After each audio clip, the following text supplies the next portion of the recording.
Okay, so we are already live on YouTube. So if somebody is willing to see this particular webinar later on, the recording will be available on our channel. Yes, Once yes. again, I heartily welcome everybody who has joined today's webinar and our Pustak Mimansa Book Lovers Club session 7, wherein we are going to launch Dr. Dilip Bhai Shah's book, which is based on CSR and rural development. And we are also going to continue the same as in dialogue and a panel discussion on how corporate responsibility towards this particular funding and taking care of the rural areas can be managed, or what are the issues related to it. And that is how we have invited very many dignitaries and eminent professors who are working in the same field. I once again welcome all the dignitaries, delegates, participants, teachers, people coming from NGO, all our invited dear guests, and esteemed professors who have joined today's this particular webinar on a very short note. And from Rutuja NGO, we heartily welcome each one of you. A very warm welcome to everybody and warm regards from our side. Now, what we are going to do today is that, as in any Indian program begins with the name of Lord, and today also we are actually going to release a book, so we can never forget to start with a short prayer. So I would like to ask Dr. Dilip Bhai Shah's no dear wife Usha Ben Shah to recite a small prayer and begin today's book release ceremony. So Usha Ben, you can please start the prayer. You are unmute. Mummy, unmute tha. Thank you, Nehal Ben. Namaskar.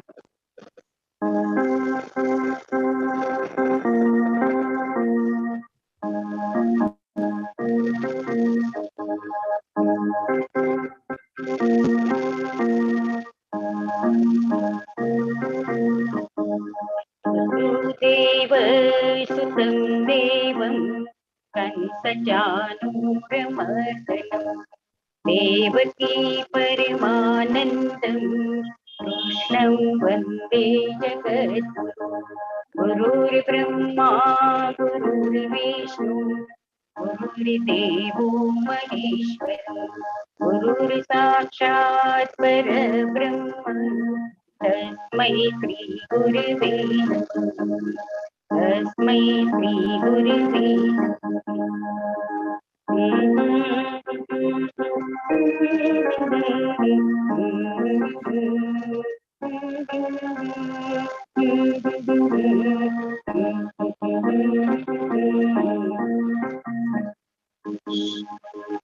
Sharida tu aave mara jeevan ma Vani ma Vartan ma Nartan ma Mujhe kirtan ma O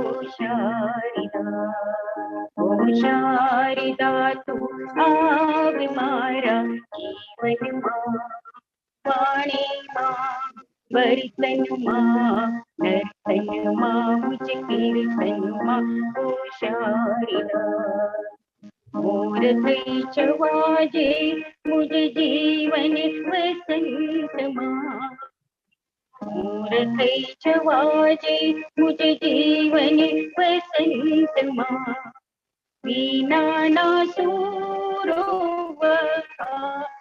मारा कंठ मां वीणा ना सूरो मारा कंठ मां ईशतना गीत दीजी अंतर मां वाणी मां वर्तन मां नर्तन मां मुझ कीर्तन मां ओ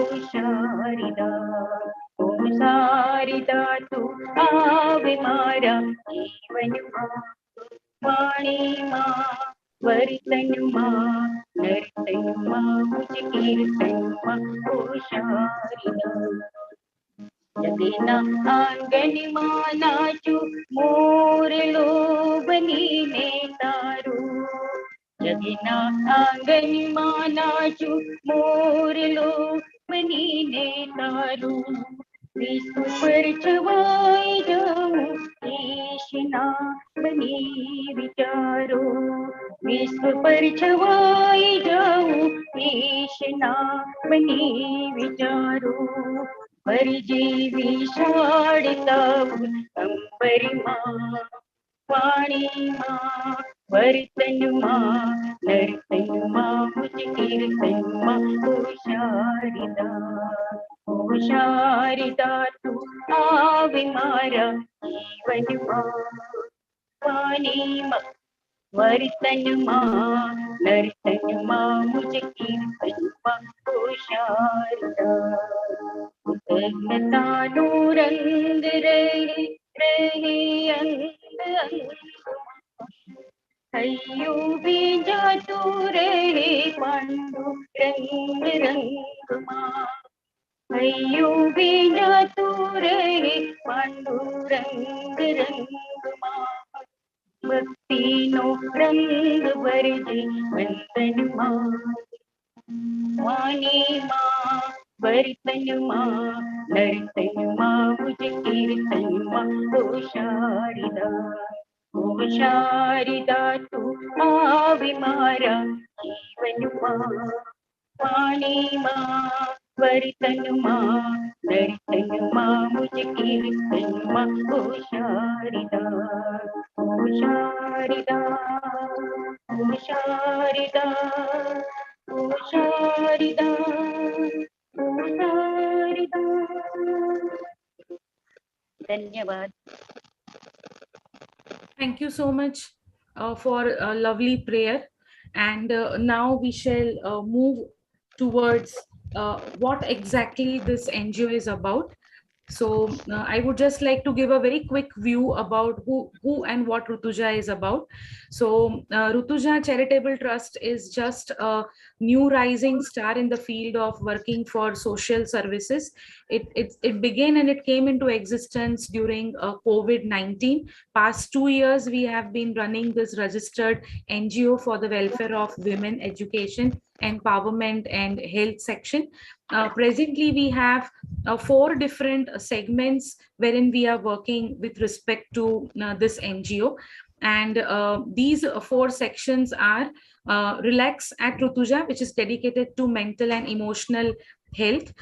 We also have one section which is research oriented, wherein already we have many students who have completed their research. Three interns have already worked through Rutuja, and four are ongoing on different topics related to women's health. We are expecting two more to come from computer science, no background. They are soon will be starting their internship. That also is going to be somewhere linked up with women's health and computer education. We have third section wherein we have today's program, that is Pustak Mimansa Book Lovers Club, which is dedicated and which is the one to promote the reading and writing skills amongst people. And this is the seventh session. We have been going through number of sessions wherein life transforming books have been discussed. Many good authors, they come onto our platform and they inspire the young generation to read and write. Now, the fourth section is ongoing, which works related to period poverty, and we want to emphasize on menstrual hygiene and health. And we have been doing a lot of work with respect to this with different enterprise and different NGOs. We are a part and partner of MHM Alliance. We are also partners with Social AL 2050 Alliance from Bhubaneswar, wherein we are working together for bringing some light and towards the education and personal menstrual hygiene program. So you can find all of us onto the social media accounts. I'll just give a glimpse. We are already available on different social media accounts. We are reachable through email IDs and contact numbers as well. and we have a good group of followers on YouTube as well as Instagram and Facebook, which goes somewhere around 1,000 people presently. We also have our WhatsApp members, which is also somewhere around 200 people, which is a very good kind of a love that we have obtained through our work in a very short period, and we look forward to more.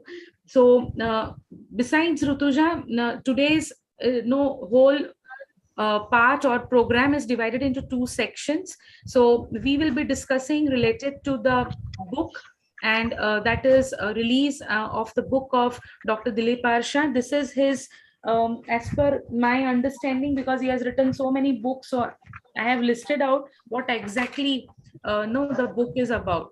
So his book is, this is his,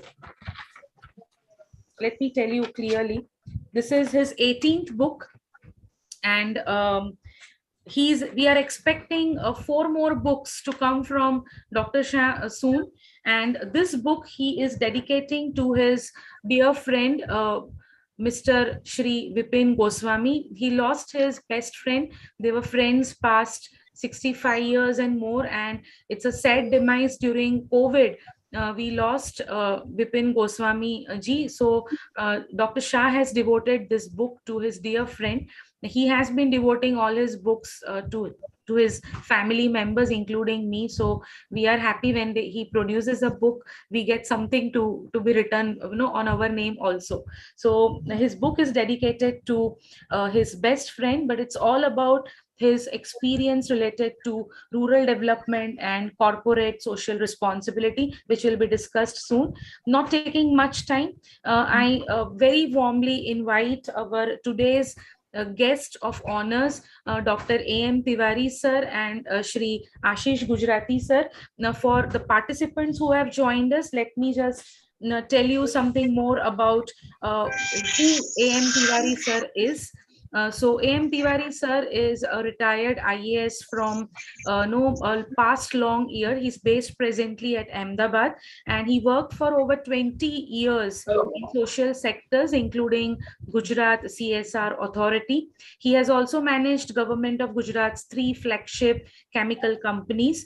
After superannuation, he has joined Shroff's Foundation Trust and NM Sadguru Water and Development Foundation. He is also on board of 2 reputed chemical and gas distribution companies and many education institutes.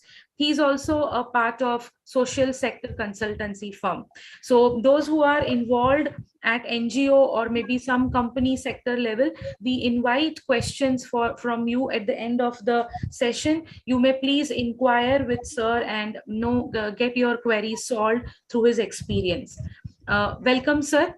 We also have with us Shri Ashish Bhai Gujarati. He is the President, South Gujarat Chamber of Commerce and Industry, based at Surat. And apart from being a pleasing personality, sir is professionally an engineer. He is also a president at Penderara Weavers Cooperative Society Limited. He is basically a textile industry leader and a very, very passionate social worker. He has been contributing a lot, no, in some or the other way, by doing some or the other noble causes. I have a long list of things. I cannot put everything presently, but I would like to share few of the remarkable things that sir has been doing. During COVID-19, sir and through his team, they have distributed 22,000 food kits amongst the workers. They have also distributed 2,50,000 masks among Corona warriors, police department, and GEB employees. He has been organizing number of awareness sessions related to the technical sides required for business, trading, and industry. For example, topics like GST and TUF, GST registration centers, and so on. He has been trying hard for industrial workers, and he has provided 200 water connections for weaving units. He is also very close to environment. 2,000 tree plants were planted in his supervision.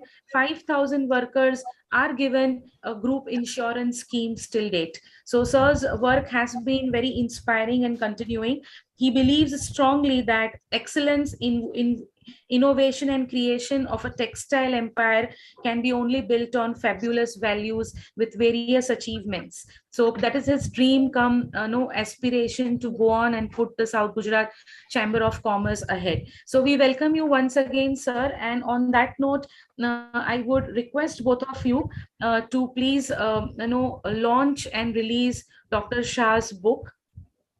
So we'll stop sharing the screen and we'll invite sir.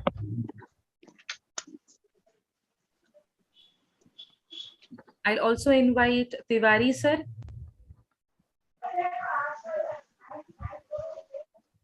Good evening, everybody. Good evening, sir. Yeah. Good evening.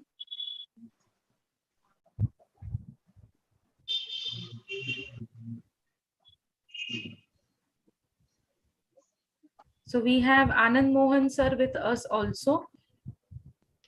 I'm trying to bring him to the spotlight for everybody. Because of the poor connectivity, but yes, sir. I'm not able to spotlight you, but maybe after Ashish sir can complete his talk and release of the book, maybe you can share something. Okay. So do I have to talk now? Yes, sir. Please go ahead. Yeah. So respected Dilip Bhai Shah, Dr. A.M. Tiwari, all the other respected dignitaries, I am in fact delighted to be the part of this book release ceremony. And I have gone through your distinct presentation where Rutuja NGO Foundation is doing various activities. This book regarding to the CSR and the rural development, I am sure that this will guide the corporates and the NGO to how to successfully implement all the CSR programs. But generally what I have observed that all the corporates have their own either trust or NGO to absorb their fund. So whenever some another NGO which is not related to directly related to corporate, when they need some fund, they struggle to get the funds. But still, the NGO CSRs, corporates of the South Gujarat regions are quite. They have been helpful to all the NGOs and trusts which are guiding the activities of CSR and the rural development also. But one more thing is South Gujarat has been blessed with so many other individual donor also. So I hope that this book is again going to be a guiding factor to both corporates and NGOs and trusts. Thank you very much. And I'm thankful to Dilip Bhai to invite me as a guest on this function. And on behalf of the Chamber of Commerce and the Trade and Industry of South Gujarat, I'm thankful to all the organizers. Thank you very much. Thank you so much, sir, for your kind words.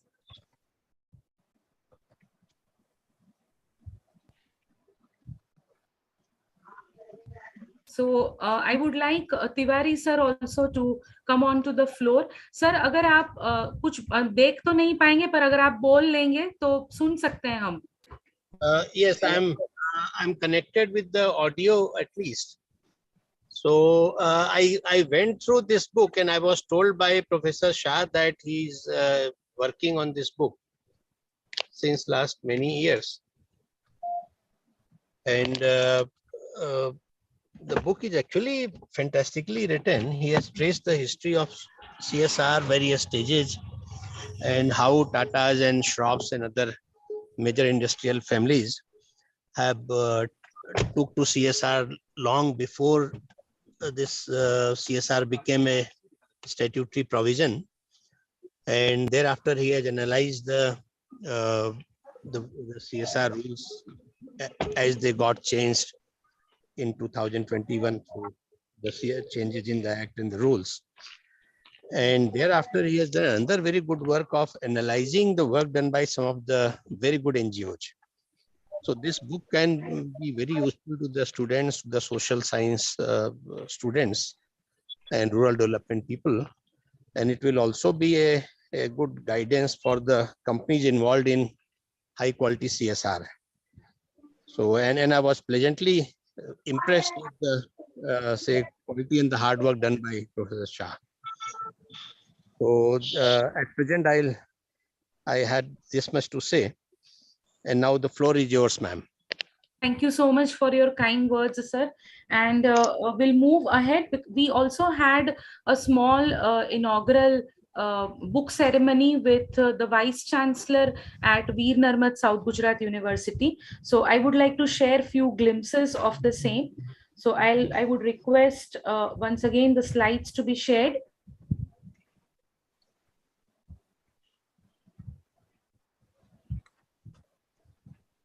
So these are a few of the glimpses of how our Chavda sir, K.N. Chavda sir, who is the present Vice Chancellor at Veer Narmad South Gujarat University, he has inaugurated Dr. Shah's book just 1 or 2 days back, and he has also appreciated his other books which are published. Dr. Shah was working as an head, and he was running the department past many years at Rural Studies Department in Veer Narmad South Gujarat University, and when he's releasing this book, he has completed his 15 years of retirement.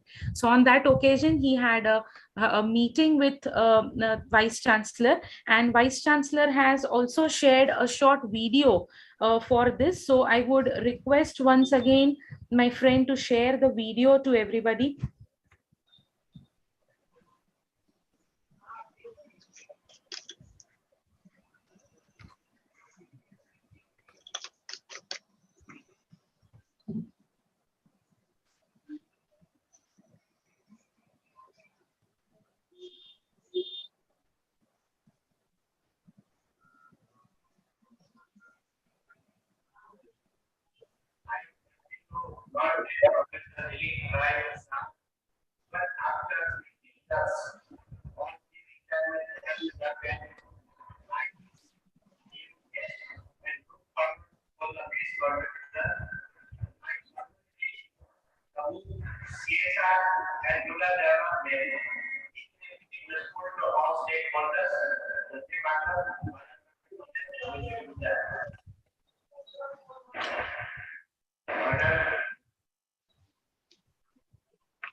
So this was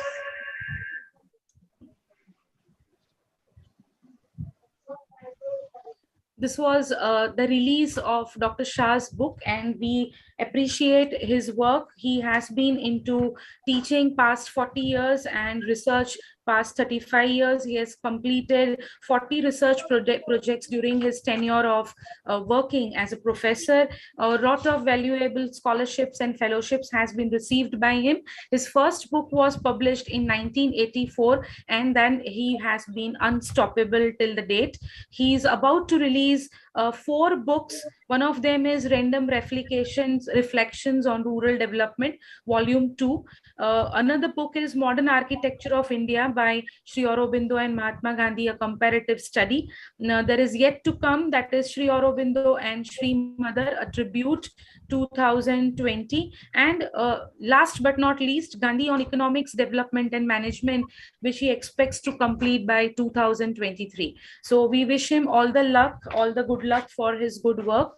And moving on to our next section of today's program, today's event is all about going through the discussion based on this particular book's title, that is CSR and Rural Development. So let's go on with the panel discussion, the dialogue, and the aspects related to this core book. And for that, I heartily invite Dr. C.L. Dadich sir to take over today's this webinar as a moderator. So before I formally invite sir, I would like to throw a little light to our participants about Dr. Dadich sir. He is the one who has been economist and an honorary secretary of IASE straight away from Mumbai. He also has a vast experience in agriculture economics and has been working on different particular aspects related to economics, related to dairy development, related to a lot of other sectors which are intermingled with this particular two major groups of work, that is economics and agriculture. So a very vast experience he holds, and he would be the right person who can understand and who can really share the views on all the aspects related to this book. So I heartily invite our professor and our high regards to CL Dadit sir, who has again come to the floor in a very short notice and in a very short welcome aspect. The panelists with us today, they are going to be four panelists, and one of the professors, Professor Subhash Sarma sir, he will be joining in a little while straight away from USA. We have with us Professor HS Shailendra sir. So sir, I am extremely sorry, I made a mistake in writing your name in the first poster that we announced, because we were actually not knowing वो हिंदी में और अपनी बहुत सारी Indian languages में रहता है, the vernacular languages are spoken in different ways. So I really seek pardon for going for the wrong alphabets to be used for your correct name. But I think in this slide, I haven't made that mistake. So I once again welcome you, sir.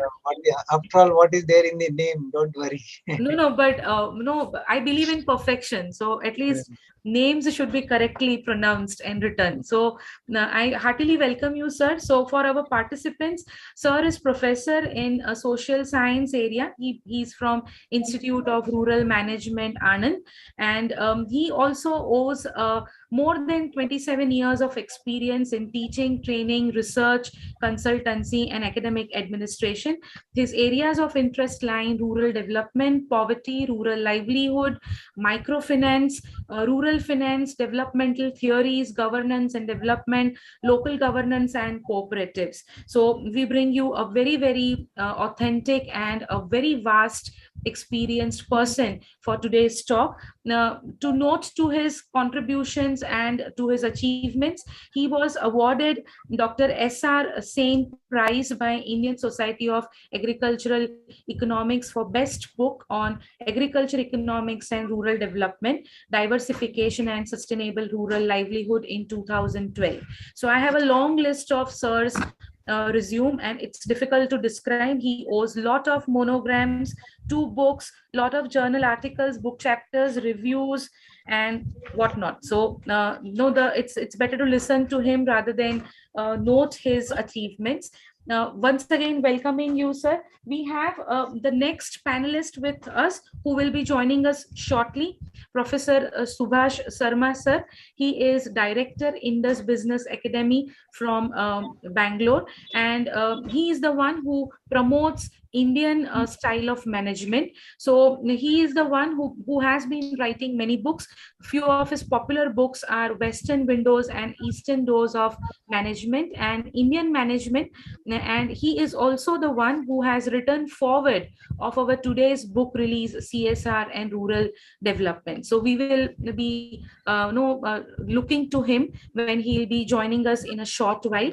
Our next panelist are Dr. R.N. Prasad sir, and Dr. Shah himself will also be joining R.N. Prasad sir for this particular panel system. So Dr. R.N. Prasad sir has been working a lot with respect to Center of Entrepreneurship Development. He is the director over there past 2016, and he is in skill development domain. He has revitalized 100 plus skill development center setups in GIDC estate, universities and colleges and getting them managed in PPE mode. So he has a huge experience of handling the social and the new concepts related to entrepreneurship, and maybe that is where the area which requires a lot of monetary funding, and that is where the companies can actually link up. So I welcome you once again, sir. And we have Dr. Shah, who is going to also do the panel discussion with respect to his book. And now I heartily welcome Dr. Dadhij to please take over the charge of our today's panel discussion and dialogue. Sir, I welcome you to start our today's discussion on floor. Please, sir. Thank you very much. And we can start the session now. And first of all, I will request Dr. Shah to speak on the subject.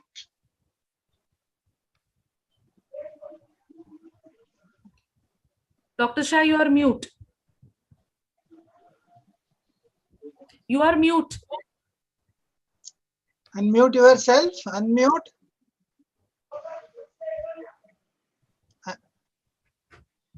Hello. Yeah, right. What about Hello. Tiwari Sahib? You are the first speaker. Am I correct? No, Tiwari Sahib was to speak. Pardon? AM Tiwari Sahib was to speak to start with as a. Dr. Sahib, I'm there. He's there? Yes. He is traveling, so that is why his video can't be visible, but Okay, he's I will listening. start then. He's with us. Okay. Respected Rajit Sahib and friends, it's my great pleasure to be here on my almost 16th year of retirement after the university teaching. And this book is an intellectual labor. And we thought that something will be available to all the people who are related in it. Coming down to the dialogue, I wish to raise some issues in this webinar. Something on NGO, something on rural development, and something on NGO, rural development, and CSR. My idea is just to raise issues so that we can have some more live and interactive discussion. So far the NGO is concerned, with CSR, let me tell you, there are 16 areas where it has been identified that the NGO can play a very vital role. As per one study by Gayatri Subramaniam, that even if you involve, if you want to spend the CSR fund at the rate of 20 lakhs rupees per NGO, there is a need for 1 lakh NGOs to work with CSR funding and CSR activity. So this is a very big role that NGO can play, but there are difficulties. The difficulty is that there is a very gap between CSR, the corporate sector, and NGO. The gap is largely due to the cultural differences between the corporate and NGO. Also largely due to the absence of reasonable bridging between CSR, corporate, and NGO.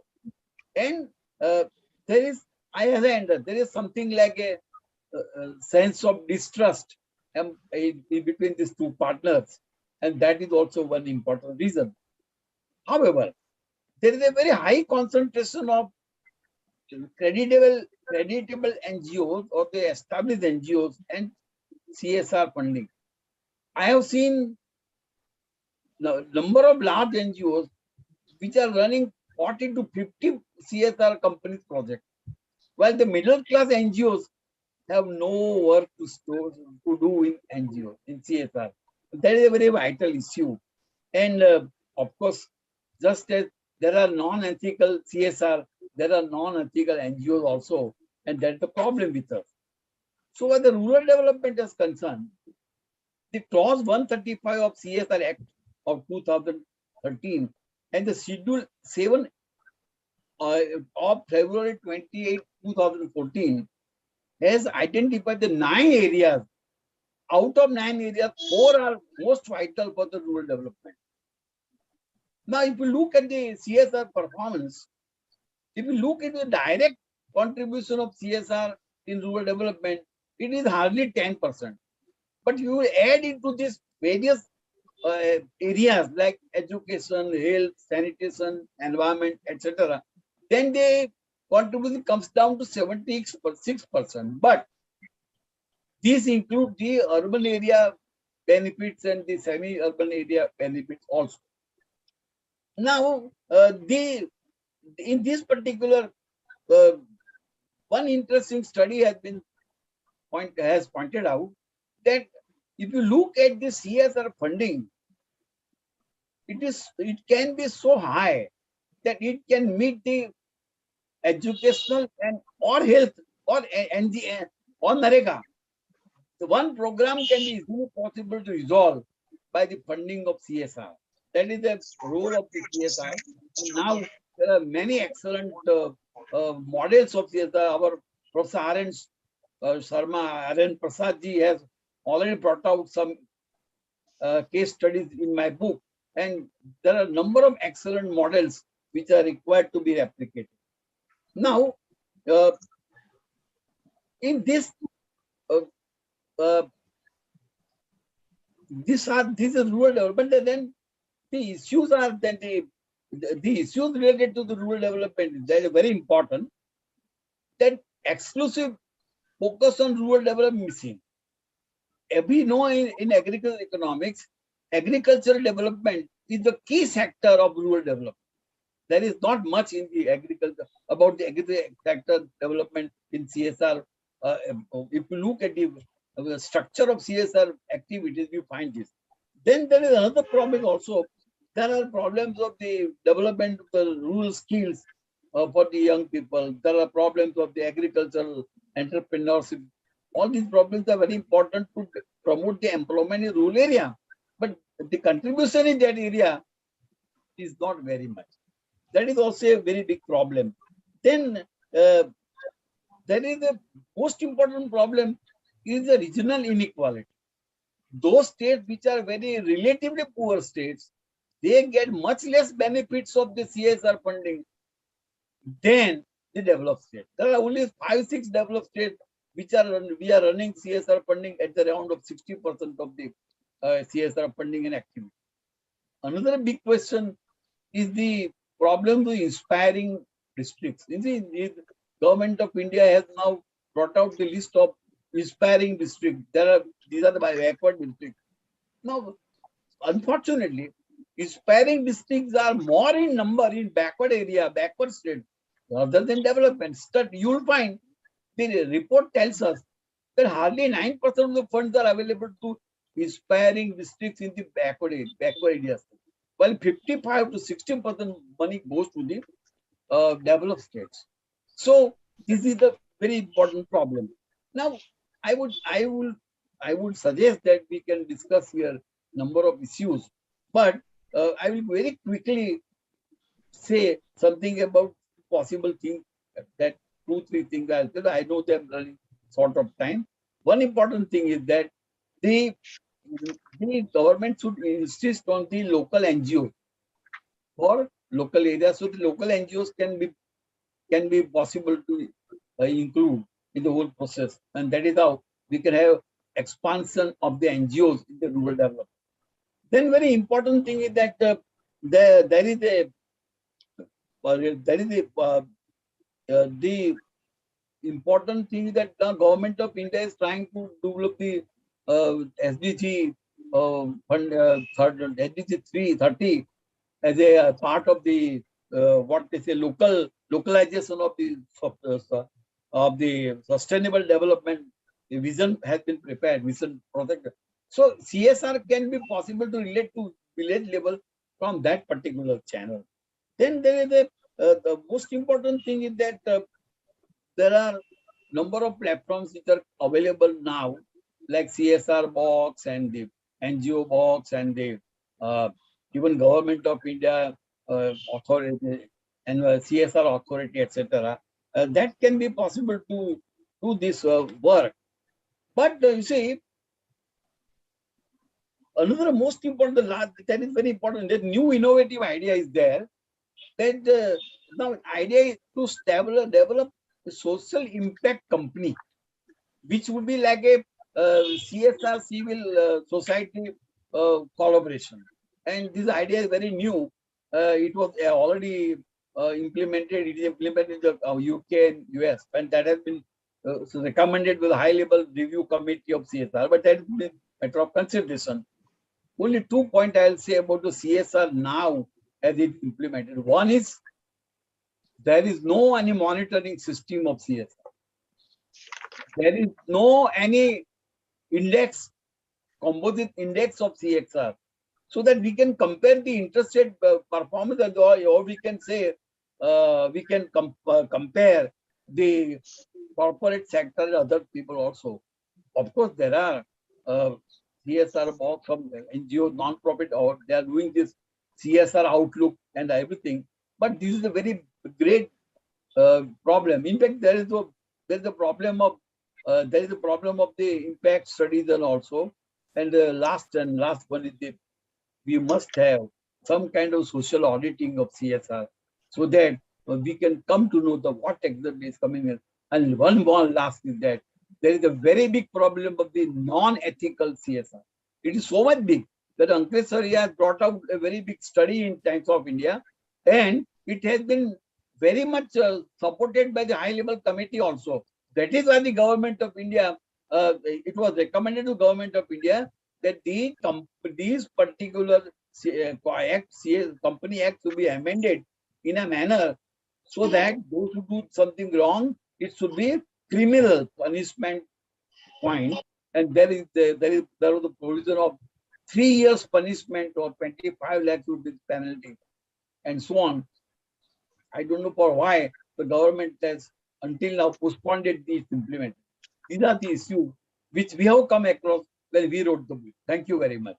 Thank you very much. Thank you. Nice of you. Very, very nice talk. You gave in a very brief time the whole thing. You tried to give the गागर में सागर भर दिया आपने. It's very, very nice. Now I take the opportunity to invite Professor Shailendra. Okay. Yeah. Yes, thank you. Yeah, hello. Am I audible? If you can switch on your video. Okay. Yeah. Hello. Am I audible? Yes, sir. Okay. Yeah. Yes. Thanks, Professor Dadich. Nice meeting you online. Huh? In fact, today's panel has at least 3 people who have connection with Anand. Give us an opportunity to meet again. Yes. Nice meeting, though. We have been exchanging emails as part of our Ready to Heal board. Okay. And we are associated with that many platforms. Right. Nice. Right. Nice. Yeah. So I'm pleased to be part of this event. Because let me at the outset compliment Professor Shah. Because we have been friends, right? And also in some sense colleagues working together on the same area. And of course, he has brought out this book. Of course, he's a prolific writer, right? As Dr. Nehal was telling. So he has a long list of books to his credit. So therefore, in some sense, therefore, I am not surprised that his book is being released in that sense, in that prolificity, right? But for this book, he has been working for a considerable period. He has, in a sense, tried to capture the current history of CSR, including, of course, the kind of outcomes that one can observe, right? So it is therefore a relevant work, timely work, right? Of course, there is a lot of expectation on CSR, but the clarity on the whole issue is still missing. So therefore, books like this would help us bring more clarity and insights so that we can have a realistic and more meaningful approach towards CSR as an instrument of rural development. Of course, I have quickly browsed through the book. Of course, I have read other books of Dr. Shah. I know he's one who has his heart in the real field, right? Very he understands the rural realities very closely, and I have read some of his books. He brings those realities well. That is the strength of his work, and I can see that also in this book. And of course, the main kind of strength of this book, as I see, is the two segments that he has added there. One on the theoretical side, and the second one on the practical side or the empirical side. So which is important, right? Because we must have both the theory and the practice of any phenomenon, and that gives us a more meaningful kind of an understanding. And his book, I can say, to that extent, has succeeded in bringing this kind of an holistic kind of an approach, right? And of course, he has also given a synthesis at the end, and I was going through that, wherein he brings, based on the entire analysis, the strengths and the weaknesses of this CSR approach, right? And that is a very kind of a useful guide for the future kind of directions that one can suggest or adopt in the context of CSR. And of course, his one main conclusion, I must say, before I come to my thoughts on CSR, because this is a dialogue, so I'm supposed to also reflect on the whole notion of CSR, right? So his one of the conclusion, which I fully concur, that he says that there is a lack of integrated approach in the whole effort, and therefore expecting any kind of a comprehensive impact becomes difficult, right? So that is probably based on not only the kind of deep analysis that he has done of CSR, including the case studies, but also his vast experience from in the field of rural development. Probably that has made him to conclude or come up with that major kind of a conclusion. And that is important, because if we want CSR to move forward in the right direction and in a more meaningful way, we need to appreciate the finding, and this, especially this conclusion Professor Shah has drawn. Okay, so therefore I once again compliment him. I wish the book all the success. I'm sure particularly in the RD field and among researchers and student community, it will be widely used, right? So once again, congratulations, and wish him all the best for the success of this book. Yeah, now coming to the dialogue part, because that's what Dr. Shah has told, that this is a dialogue, and I must also share some of my thoughts on CSR per se, right? Yeah, of course, I have not done any study per se on CSR. I teach CSR as part of my rural development course, right? So therefore, I have some, I can say, random reflection, as a book that Professor Shah is planning, Random Thoughts. So I have some random thoughts on CSR here. Yeah, so they are more of, I would say, more of questions, because as I said that I have not done research, though I have done some bit of a quick cursory exercise for today's talk, right? But I will be raising more of questions, theoretical as well as some empirical questions, right? And broadly, I would divide my talk, of course, given the time limitation, broadly into the theoretical part, the policy part, and the practice part of CSR before I conclude. On the theory, of course, right? Theory of CSR. Of course, there are a variety of theoretical arguments, and some of them are also brought out in the book of Dr. Shah. Two theoretical notions become important in understanding CSR and its impact or outcomes. One, of course, the orthodox neoclassical idea that there cannot be any kind of barriers or distortions in the working of markets or firms, right? Corporate firms, right? So therefore, in the orthodoxy, right, typical economics orthodoxy, there is no role for CSR and such interventions, right? Yeah, so therefore they dismiss that, right? Because companies or corporates are meant for profit. They must work efficiently. They must maximize their output, productivity, profit, growth, and whatnot, right? Any distortions of any kind, right? Barriers of any kind are not helpful. That is the orthodox view of CSR and such intervention. But on the other side, of course, on the other extreme, of course, we have the trusteeship idea of Gandhi, right? To, of course, to reform capitalism, right? So he brings in trusteeship, right? So this, in fact, our present CSR is also in some way an attempt to reform capitalism, right? Or the capitalist firm. So Gandhi said that we must reform capitalism, and trusteeship is one way.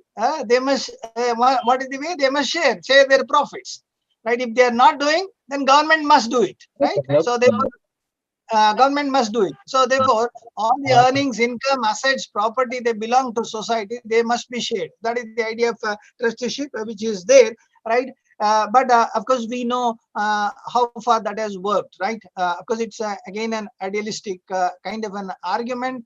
How far trusteeship has worked, even if one were to take the example of land reforms, leave aside the corporate kind of reforms in the corporate sector. So that has not been accepted fully, because it goes against the interest, right? Interest of the property class, right? Though of course it's desirable. Trusteeship is desirable. Yeah. So those are the two kinds of contrasting theoretical kinds of notions that we have with regard to CSR, right? So now coming to the policy aspect, as I said, right, I will reflect on three aspects. That is the theory, and then coming to the policy dimension, right? So of course, the current policy also is there, right? Why the policy rationale, right? Why the intervention for pushing the idea of CSR, right? So if you therefore look at the working of the market or working of the capitalist system, right?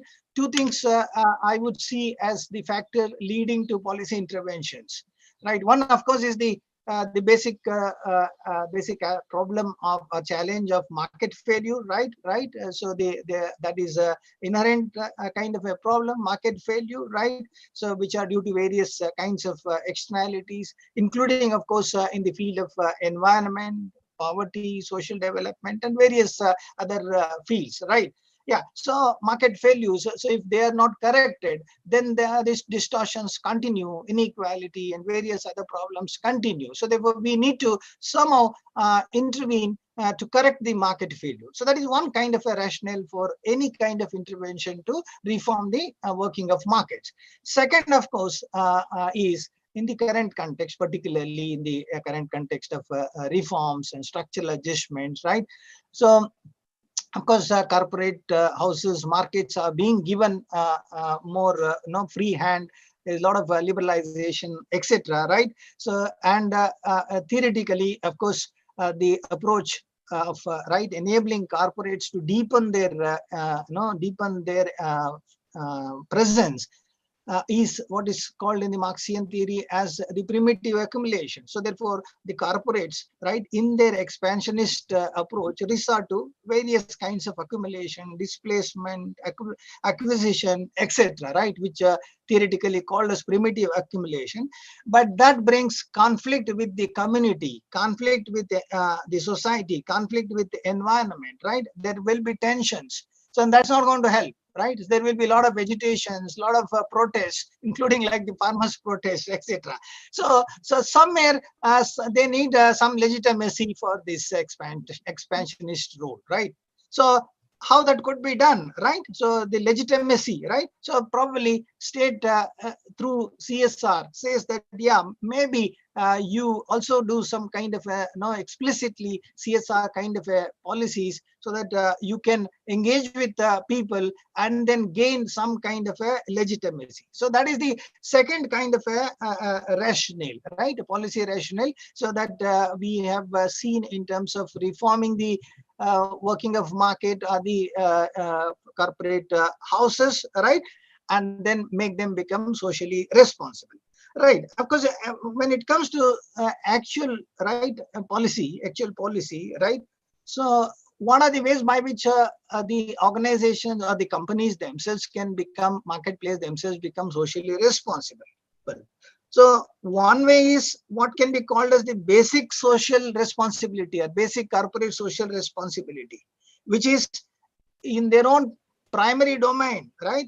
Corporates work with labor, corporates, right, when they are acquiring land, when they are having engagement in the field of environment, taxation, any field, right? So if they can behave in a more socially responsible way, devoid of any unethical kind of practices, that is the basic way by which they can show social responsibility, right? So that is expected to be more ethical, right? More proper, right? And that also in some way also falls in line with the orthodoxy ideas that yeah, our corporates must adhere to their basic norms, work efficiently, so and also ensure their accountability in their own domain, right? That is the basic CSR kind of a thing. And then second way is, of course, companies themselves for various reasons taking up voluntary CSR, right? Of course, before 2013, we know many companies have done many CSR effort on their own, individually or through their own, not through their own companies, right? So that is like the NGOs working voluntarily, kind of an altruism, right? So they are trying to contribute individually because they have a certain orientation, wants to contribute. We know some of the major philanthropists and industrialists who have done that, right? And then the third kind of intervention, of course, is the legal kind of intervention, so which we see since 2013, right? There were a lot of debate, etc., on this legal kind of imposition, making it compulsory, etc. But anyway, it has become a reality, right? So and that also one level it has raised a lot of expectations, but there are also a lot of skepticisms, right? Even the industry themselves were skeptical of this legal measure, right? I know personally I had also interacted with some of the industry representatives. They themselves had expressed reservations, right? Yeah, so therefore the question is whether this legally kind of legally kind of framed CSR, right, or legally imposed CSR, would it help rural development? As a student of student of rural development, my response would be it is not a clear yes, right? It's also not a clear no. It's not a clear no, but we can't have too much of expectation on CSR as a medium or an instrument to bring about rural development. So the transformational changes that are expected in the field of rural development cannot be expected through the instrument of CSR. So it would be at the most some kind of an instrumental kind of an intervention, instrumental kind of a no developmental approach rather than transformational. So the last part, right, the empirical part, which I conclude is, so what is the experience so far? Of course, some of it is also brought out through the book of Dr. Shah, right? So what is the outcome so far in the last 7 years or so? Of course, CSR has been going on, but the legally oriented, no legally imposed CSR, one can say the experience at the most can be mixed, right? Right. So if you take the bigger picture, first of all, and I say that it cannot be transformational, why I say what is the bigger picture? So up to, if you look at the contribution of CSR as can be seen from the annual report of the CSR, Ministry of Corporate Affairs.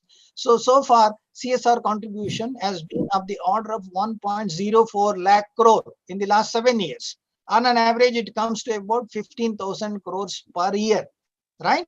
So if you were to take that, if you were to, and number-wise, number of companies contributing is increasing. Now over 22,000 companies are contributing. There are over 44,000 projects. Okay. But if you take that relatively, what does that mean relatively? So if you just take only the budget of the Ministry of Rural Development, annually or cumulatively for that last 7 years, it comes to about 15%. 15 to 16% of the total, only just government of India, not excluding the state government budgets. If you include state government budget, it would be even lower. And what is the share of CSR to the total budget of the government of India? It is 0.88 or less than 1%, right? So if you therefore take the total GDP of the country, it's very small, right, in the last 7 years, right, with all the relaxation, etc. Right? Yeah. So therefore, in terms of any kind of a major resource, if you are expecting any kind of a major resource for any kind of a significant kind of an impact in the field of rural development, or 29 subjects that are listed, so we are expecting too much, right? That is not going to happen. It would remain in this way only, right? So it would be making a marginal kind of an impact in all the fields and thinly spread across different areas, right? So that too, and the contradiction, you can see the contradiction, right? So over 7 years, corporates have contributed 1.04 lakh crore over 7 years. Now, just starting from Professor, 2019, your inputs are very interesting, but we are running short of time. Yeah, So kindly. just conclude. I'll conclude in just two, 3 minutes. Yeah, that's right. Yeah. So the overall, starting from 2019 itself, government granted nearly 1,45,000 corporate tax concession, 1,45,000 crore corporate tax concession. So which is just 1 year concession is not even equal to 7 years of contribution. So that gives us some kind of a perspective. But of course, now what I must say is that, right, I know I am aware of several NGOs. I've also studied like Professor Dilip Shaw. So which are even before 2013 were based on funding from corporates, and they have done some important work. One NGO which I can, which I am closely associated, even Professor Tiwari, Anand Tiwari ji also is associated, is Sadhguru Water and Development Foundation. It's one of the best examples of how CSR possibly can create an autonomous NGO which can make some significant impact, right? Yeah. So therefore, given this limited kind of a overall budget or the resource, what we need is those kind of autonomous, more professional and or developmental institutions or NGOs which can work in an integrated way. The finding that Dr. Shah has drawn, right? And of course, the assessment that has been made even by the high power committee on CSR has brought out several of the limitations which also can be seen in the book identified by Professor Shah. Yeah. So therefore, I would say that we may have to moderate our expectations of CSR in terms of RD is concerned, but they can play some useful role at the margin by supplementing the budget, by contributing their strengths in terms of technology and other resources, right? Where some kind of impact, significant impact can be made, and some models can be built, and those models possibly could be replicated, right? So that is how I see overall CSR as per my understanding, given my knowledge of rural development, right? So I hope therefore the book holds some lessons, right, in terms of taking forward CSR in a more meaningful way, so that it really contributes for rural development, if not at a larger level, even in those local pockets, which can become models which could be replicated for larger impact. So that's all I wanted to say.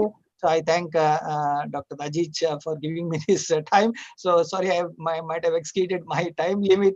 Yeah, I thought I will share this. I thank Professor Shah again for giving me this opportunity. Right. Thank you all. Thank you, Professor. You have given the full picture of the CSR and various facets of the subject, and made it very rich. You have added sugar to the milk and made it very interesting. We will discuss later on the points raised by you. But now I invite, if Dr. Sharma is have joined us, may I request Dr. Sharma to make his He is not presentation. there yet. He is not in the meet yet. Then we can request Dr. Prasad. Dr. R.N. Prasad is there, no? हाँ जरूर, doctor R.N. प्रसाद, मेरी आवाज आ रही है? Yes, yeah, sure. अच्छा, मुझे काफी खुशी है कि ये बुक आज लॉन्च हुआ है. डॉक्टर दिलीप शाह मेरे पीएचडी के गाइड रह चुके हैं और उनके गाइडेंस में मैंने अपना PhD thesis trusteeship, corporate social responsibility and peace Gujarat Vidyapith में उस वक्त था और इनका काफी सहयोग और गाइडेंस रहा और सक्सेसफुली हमने उस थीसिस को लिखा। उसमें से 3 केस स्टडी भी इस बुक में लिए गए हैं। सर, मैं आपको एक सलाह दूंगा कि इस तरह के जो बुक लिखे जाते हैं, खासकर ग्रामीण विकास से जिनका संबंध है, इसका रीच बढ़े। ये गुजरात में नहीं, हमारे देश के दूसरे हिस्से में भी लोग आसानी से बिना किसी लैंग्वेज बैरियर के पढ़ सकें, समझ सकें। एक लिमिटेड क्लास तक ये बुक सीमित न रहे। मेरी सलाह रहेगी कि इस तरह की किताब जो है आप गुजराती में भी इसका अनुवाद कराएं और जैसे जैसे अगर आपका डिमांड, अगर आपको महसूस होता है कि कहीं देश के दूसरे हिस्से में भी इस तरह के ज्ञान के आदान प्रदान की जरूरत है, तो वहाँ का भी जो वर्नाकुलर लैंग्वेज है उसमें जरूर अनुवाद होना चाहिए। मैं समझता हूँ ये बहुत जरूरी है। अदरवाइज एक काफी लिमिटेड क्लास तक की बात सिमट के रह जाती है और कुछ आगे बहुत कुछ हो नहीं पाता है। और आज चूंकि मुझे इस सब्जेक्ट पे बोलना है, इसीलिए मैं ज्यादा इसका थ्योरी और उन सब चीजों पे बात नहीं करूंगा। मैं इनफैक्ट उन सब चीजों को रिफ्लेक्ट करूंगा जो कि आज मैं गुजरात सरकार में जो उद्योग साहसिकता विकास संस्थान है, the centre for entrepreneurship development, वहां पे किस तरह का प्रयोग बेसिकली हम लोग कर रहे हैं, मैं उसके कंटेक्स्ट में ज्यादा बात करना चाहूंगा। क्योंकि ये ऑर्गेनाइजेशन इस तरह का ऑर्गेनाइजेशन है जहां अगर आप देखें तो लाइवलीहुड और एम्प्लॉयमेंट क्रिएशन की जो बात होती है वो काफी होलिस्टिक वे में हम उसको देखते हैं। क्योंकि जब हम एंटरप्रेन्योरशिप की बात करते हैं तो नेचुरली सेल्फ एम्प्लॉयमेंट के प्रोसेस में एम्प्लॉयमेंट क्रिएशन की बात करते हैं। जब स्किल डेवलपमेंट की बात करते हैं तो किसी को रोजगार देने की बात करते हैं। और गुजरात में हमें ये काम करने का मैंडेट है और 18 साल की जो उम्र बिता चुके हैं उनके बाद जितने भी लोग हैं, सच पूछिए तो सब हमारे कैचमेंट एरिया में आते हैं। क्योंकि जो ऑलरेडी अच्छे तरीके से उद्योगपति बन चुके हैं उनको भी सहायता चाहिए, जो नहीं बने हैं प्रोसेस में हैं उनको ट्रेनिंग के माध्यम से हम लोग सहायता करते हैं, जिनको रोजगार चाहिए उनको सहायता करते हैं, जिनको रोजगार मिल चुका है और अपने कौशल वर्धन को अपग्रेड करना है उनको भी मदद करते हैं। तो आप देखिए तो हमारा कैचमेंट एरिया बहुत वास्ट है।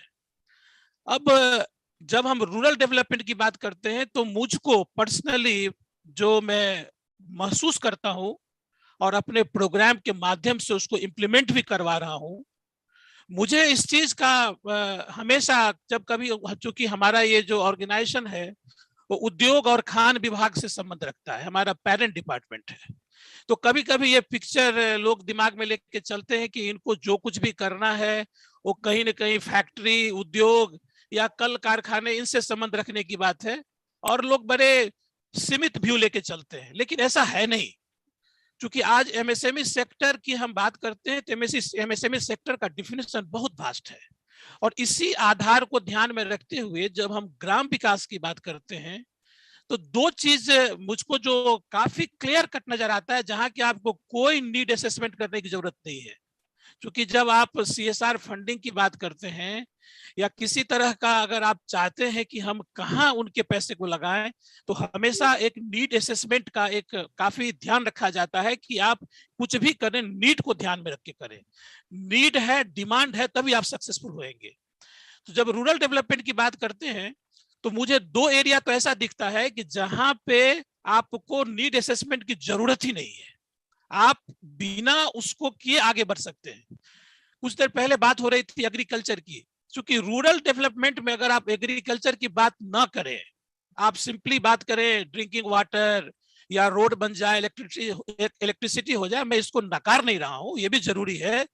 लेकिन अगर रीढ़ की हड्डी की जो बात करते हैं प्राइमरी, तो एग्रीकल्चर के बिना तो रूरल डेवलपमेंट अपूर्ण है, कुछ सोचने का तो उसमें सवाल ही नहीं उठता है। अब जब हम एग्रीकल्चर डेवलपमेंट की बात करते हैं, तो एग्रीकल्चर डेवलपमेंट में आज हम देख रहे हैं कि हमारे सॉइल की हालत खराब हो चुकी है, बीमार हो चुका है, जैसे कि हमारी शरीर बीमार अवस्था में लोग अभी गुजरते हैं, हालत खराब हो जाती है।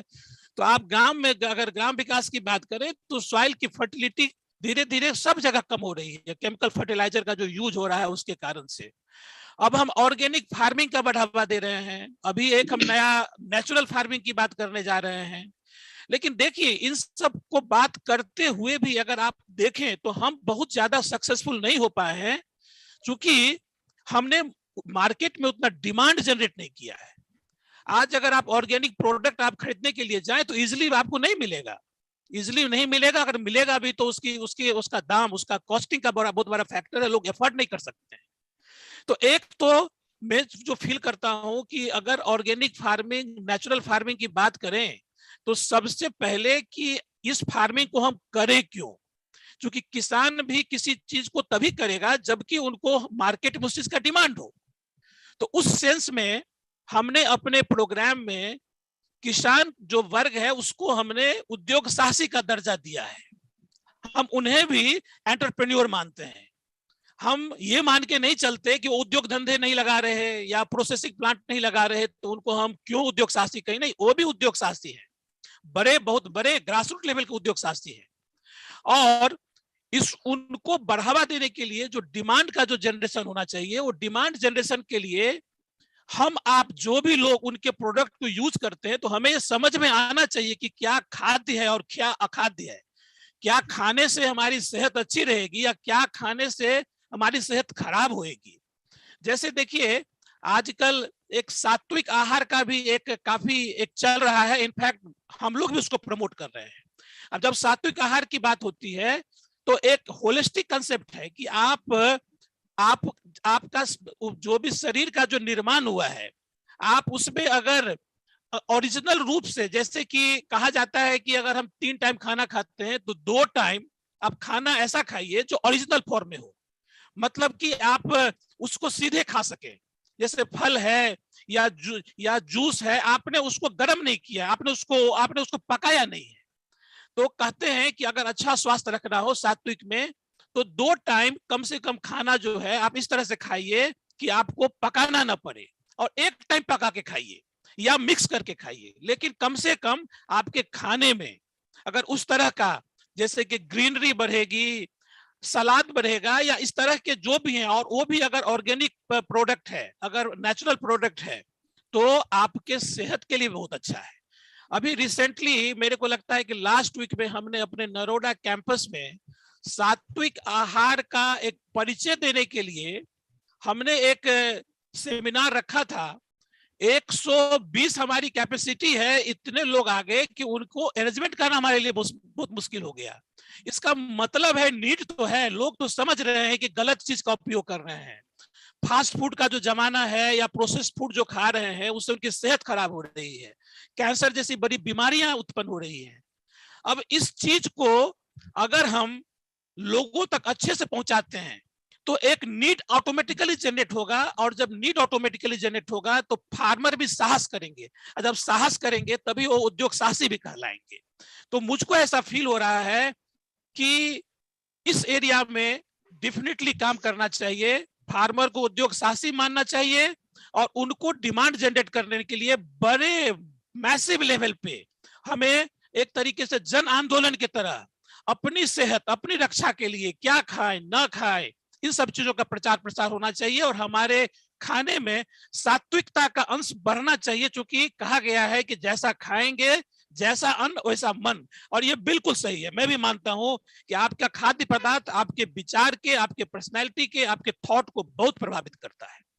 नंबर एक तो एक मैं ये समझ रहा हूं, और इस चीज को मैं अपने ऑर्गेनाइजेशन में सीडी के माध्यम से मैं काफी दूर तक ले जाने का सोच रहा हूं।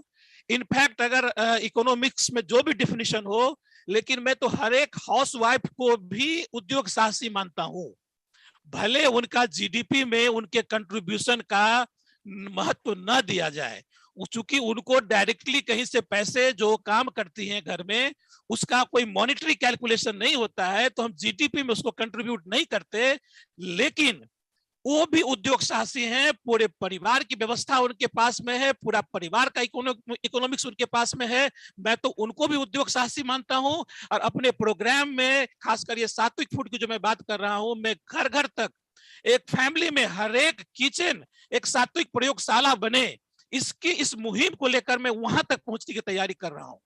तो ये हमारा एक और ये मैं इसलिए भी कह रहा हूं कि इससे एग्रीकल्चर पे इसका बहुत ही पॉजिटिव इंपैक्ट आएगा।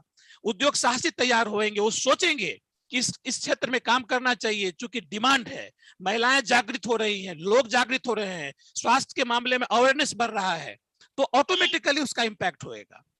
दूसरा सेक्टर में जो देख रहा हूं, अगर हम ग्रामीण विकास की बात करें तो गांव में जो वेस्ट की बात करते हैं, देखिए चर्चाएं बहुत होती है कि बायोडिग्रेडेबल वेस्ट है, इस वेस्ट को कन्वर्ट करो, मैन्यूर्स बनाओ, एनर्जी में कन्वर्ट कीजिए, बायो सीएनजी की बात करें, लेकिन इस बात सच्चाई को भी स्वीकार तो करना ही पड़ेगा कि जिस तरीके से आज सोलर का जो विकास हुआ है, सोलर एनर्जी के क्षेत्र में काम हुआ है, बायो एनर्जी में आज इतने सारे एफर्ट लगाने के बाद भी हम बड़ी मंथर गति से आगे बढ़ रहे हैं, कोई चमत्कारी परिवर्तन नहीं हो रहा। और ये चमत्कारी परिवर्तन अगर आप देखें तो गांव में हर चीज है। गांव में चूंकि अगर हम अगर डिग्रेडेबल वेस्ट की बात करते हैं तो ये सब वेस्ट अगर आप देखिए तो कृषि के ढेर सारे जो उस तरह के वेस्टेज हैं प्रचुर मात्रा में मौजूद है। और अगर हम उस क्षेत्र में सोचें कि गांव में रूरल एंटरप्रेन्योरशिप को कैसे प्रमोट करें, उस क्षेत्र में कैसे उद्योग साहसी बने, तो ये इस तरह की बात होगी कि हम लोकल जो वहां पे रिसोर्सेज अवेलेबल है उसको ध्यान में रख करके उद्योग साहसिकता को प्रमोट कर रहे हैं। क्योंकि उद्योग साहसिकता के प्रमोशन में इन सब चीजों को भी देखा जाता है कि आप करना क्या चाहते हो, जो आप कर रहे हो उसके लिए जो रॉ मटेरियल चाहिए आपको इजिली अवेलेबल मिलता है कि नहीं, कि उसमें भी कॉस्टिंग आपकी आ रही है। तो इस तरह का भी माहौल, ये दो ऐसा एरिया है जो मैं समझता हूं कोई नीड असेसमेंट की जरूरत नहीं है, और इसमें डेफिनेटली कॉर्पोरेट सेक्टर को भी सोचना चाहिए, और जो एनजीओज हैं ग्रास रूट लेवल पे उनको भी सोचना चाहिए, जो हमारे एकेडमिशियंस हैं उनको भी सोचना चाहिए। सोचना ही नहीं चाहिए, क्योंकि आज क्या है, सोच बहुत हो रही है, लेकिन एक्चुअल करें कैसे, इस पे चर्चा और इसकी मेथोडोलॉजी कैसी हो, ये रूप अभी तक डिसाइड नहीं हो पा रहा है। ये बहुत इंपॉर्टेंट है। थर्ड जो आपने बताया कि इंटीग्रिटी की बात है, देखिए इथिक्स इंटीग्रिटी एक मैं कहूंगा, हाँ बस मैं खत्म कर रहा हूँ। इथिक्स और इंटीग्रिटी की हम बात करते हैं, ये बड़ा पर्सनल इशूज है, और मैं समझता हूं कि ये पर्सनल इशूज ऐसा इशूज है जो आपको ही नहीं पूरे समाज को प्रभावित करता है। तो इसको इजीली तो बिल्कुल नहीं लेना चाहिए, और सिर्फ बातें नहीं होनी चाहिए। मनसा वाचा कर्मणा की जो बात करते हैं कि हमारे मन में जो भावना आती है वही हम बोलते हैं, जो बोलते हैं वही करते हैं, तीनों में सामंजस्य हो, ये बहुत बड़ी बात है। और ये बड़े बड़े डिग्री लेने से और बड़े बड़े कॉलेज के या बड़े विद्वान बनने से नहीं आएगा, क्योंकि मैं समझता हूँ ये चीज बहुत पर्सनल फैक्टर है, और इसके लिए भी बड़े लाइफ और बड़े प्रयोग करने पड़ते हैं, उस तरीके से नहीं आएगा। मैं एक छोटा सा एग्जाम्पल देता हूँ हम क्या कर रहे हैं। मैंने 2005 में विपश्यना का एक शिविर किया था वाडा में, कच्छ में, और उससे जो मेरे को लगा कि क्या उसमें चमत्कारी परिवर्तन होता है, आज मेरे को ये मौका मिला है। तो आज हमारे जितने ट्रेनिंग प्रोग्राम्स होते हैं, हमारे एंटरप्रेन्योरशिप डेवलपमेंट के ट्रेनिंग प्रोग्राम्स 15 दिन का जो प्रोग्राम है, उसमें हमने विपश्यना का एक लेसन कंपलसरी कर दिया हुआ है कि आपको विपश्यना का सेशन तो लेना ही पड़ेगा। अगर आप उद्योगपति बनने की जर्नी सीडी के ट्रेनिंग से स्टार्ट करना चाहते हैं, विपश्यना का एक लेसन कंपलसरी है। और हमारे ऑफिस में भी इंक्लूडिंग मी, हम 15 मिनट का आना पान करने के बाद ही काम स्टार्ट करते हैं, और मैं समझता हूं कि ये करने से हमारे ऑफिस में जो कन्फ्लिक्ट की जो संख्या है वो इतनी कम हो गई है कि बहुत सारे प्रॉब्लम्स तो मुझे को मालूम नहीं पड़ते, और कैसे दूर हो जाते हैं, कैसे उड़ जाते हैं, हमें पता नहीं चलता। उससे बहुत फायदा हुआ है, और मैं समझता हूं कि पर्सनल तौर पे मैं ये ये जो इथिक्स की बात है वो बोलने से कभी नहीं आएगी, कोई ना कोई प्रयोग आपको करना पड़ेगा, पर्सनल लेवल पे करना पड़ेगा, तभी लोग आपसे प्रभावित होंगे। बोलने से, भाषण देने से कोई आपके इथिक्स या उन सब चीजों को सीरियसली नहीं लेगा जब तक कि आपके करनी में, आपके कार्य में रिफ्लेक्ट नहीं होगा। मैं इस 2 पॉइंट के साथ अपने जो भी मुझको भी कहना था मैं समाप्त कर रहा हूं। Thank you very much. Thank you, Professor Prasad, Dr. Prasad. It was very nice. You gave a total different dimension to the subject. It was very interesting. And your 2 points, one is that the reach of the book should be increased. I was just thinking that we have the, I'm also editor of a journal, and I was thinking that such books should be reviewed in our journal. So our readers who are throughout the world, they will also get the access to this book and what is written there. So we are interested in this book to review the book. So, but again, you told that this book should be also in the other languages, vernacular language, so the reach will increase to the last man of the country. So it's a very good idea which you give. Well, agriculture is the key or the backbone of the India, and you gave the many other facets of the agriculture like organic farming and so many things which are also very important. And then you gave about the waste management and solar development. These are the very good aspects which you have included in it, and corporate should also take it as a responsibility. So thank you very much for your, thank you, nice of you. Now, Dr. Sharma is available. He has joined us or not No, yet? sir, he hasn't joined. So He's then not we there. can devote the time for a question Yes, yes. answer session. Yes, and there is one Can we- question which has come up in the chat box. I'll just read it out. It is inquired by Dr. Prakash Bacharwal, and he is asking, business of business is to do business. So there are high chances of unethical practices as well as CR implementation merely as statutory compliance. Even there are high chances it will not address the actual needs of beneficiaries. So should there be a provision that the corporates have to deposit fund of their statutory share to either some state level body established by government or to the federation kind of body of business houses, and the implementation shall be done by such agency? This is his question, sir. Among the panelists who would like to address this question? Yeah, I can, of course, I can share. I would like, or Professor Shailendra may like to. Yeah, I will. Others also can. Yeah, because it's of course. Yeah, that is an important issue. Yeah. So how should the business enterprises, business units, right, really should be doing CSR, right? Given that business is the business of the business, I nicely put it. Yeah, nicely put that. Right. Yeah. So whether they should transfer the funds to some dedicated agencies, right? That is the kind of a question that he is asking. So in fact, government now in the recent amendments, they are now any kind of a gap or unspent balance of CSR, they are suggesting that they should be putting such money in some of these kinds of funds. That is what the newer amendments are suggesting, right? And possibly, in my view, in the coming days, right? Because I am not sure. So how far, therefore, CSR will be able to scale up their activities. But many of the agencies, if that kind of a window is given, they will start contributing, because, and that is also considered as a CSR. They start now transferring funds towards such agencies, right? So because that will solve many of their headaches, etc., right? And in a sense, then it will become something like what has happened in the case of priority sector lending, where banks are transferring all their funds to RIDF to NABARD. Now NABARD's biggest asset is RIDF, which is the actually the fund which is due to the disintermediation of the banks. Banks are not doing their rural development, rural and priority sector lending. They're transferring the funds to NABARD, right? And which has created this RIDF. So some such thing also might happen here, right? In the coming days. So then CSR would again further, because now also if you take the total contribution of this 1.404 lakh, 5% is towards Prime Minister's Relief Fund. 5% of this 1.04 lakh is towards Prime Minister's Relief Fund, right? Yeah. So therefore, so in the coming days, if that kind of a window is given, now whatever kind of involvement that we are seeing at the grassroots level, those things also possibly we may not be able to see, and it will become some kind of a disintermediation based CSR, like what has happened in the case of the priority sector lending. Yeah, that is my comment on the question.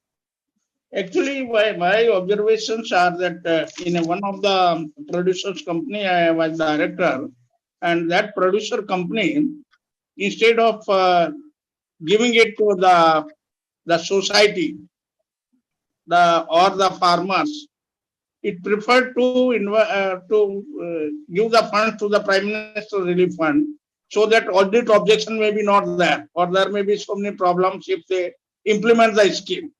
So there is a tendency, but to my mind, it defeats the very purpose, because these organizations, their objective, or these funds have a different objective, where we want to reach to the last man of our community. So that purpose, it is not serving that purpose, because the purpose are different. So I feel that, as you rightly pointed out, that we can earmark few funds, some percentage, but everything should be not routed through these funds. Pradeep sir, we Dr. have. Shah would like to add to Pradeep this. sir, we have Subhash Sarma sir joining us. He has joined us. Okay. Hello, sir. So hello. I request Professor Sharma to welcome Professor Sharma, and meeting after a very long time to you. So thank you very much, and kindly make your presentation. Thank you. First of all, congratulations to Professor Dilip Shah for the new book. It is a very interesting area, and not many books are there. Particularly, there is hardly any book relating CSR with rural development. So this is a breakthrough work. So once again, my congratulations. If we look at evolution of corporates, then we find the 4 stages of corporate evolution. In the first stage, corporates were focusing only on shareholders. Then came the idea of stakeholders and multiple stakeholders. So in addition to shareholders, there are other stakeholders like the employees, customers, suppliers, society, and the government, and other governmental institutions, depending upon the sector in which the corporate is operating. And then comes the third stage, where corporate becomes a citizen. So the corporate citizen model of corporates. And then comes the fourth stage, wherein corporates are social institutions, just like other social institutions which are there in the society. So most of the corporates, if you see, are today operating either on stage 1 or stage 2. Very few are in stage 3, and one or only, probably in India, only 1 or 2 are in stage 4. Like we can consider Tata's as more like a social institution. So as a citizen, you have the rights and responsibilities, rights and duties. Like for example, as an individual citizen, Indian Constitution defines the rights and duties of the citizens. So similarly, the corporates also have rights and duties, or rights and responsibilities. So in order to understand this idea, we can identify three types of people in the society and correspondingly three types of corporates.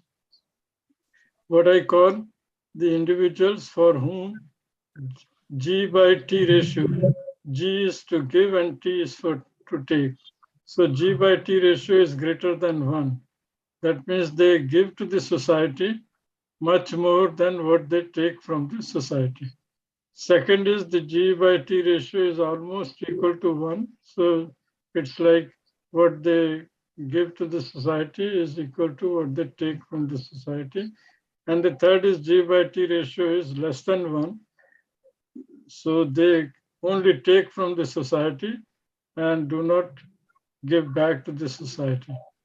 So we can see the three examples, all the three examples in our neighborhood, among our friends. And in Indian context, many politicians fall into the third categories, wherein they just take and take from the society and do not return to the society. So similarly, the corporates are also have these three classifications. We want the corporates to shift to first G by T. That means giving is greater than taking. And that is the logic of CSR. CSR is basically giving back to the society in return to what the corporate has taken from the society. Now, today's corporates are influenced by four fundamental forces. The first is the force of market. Second is the force of the state or the government. Third is the force of people.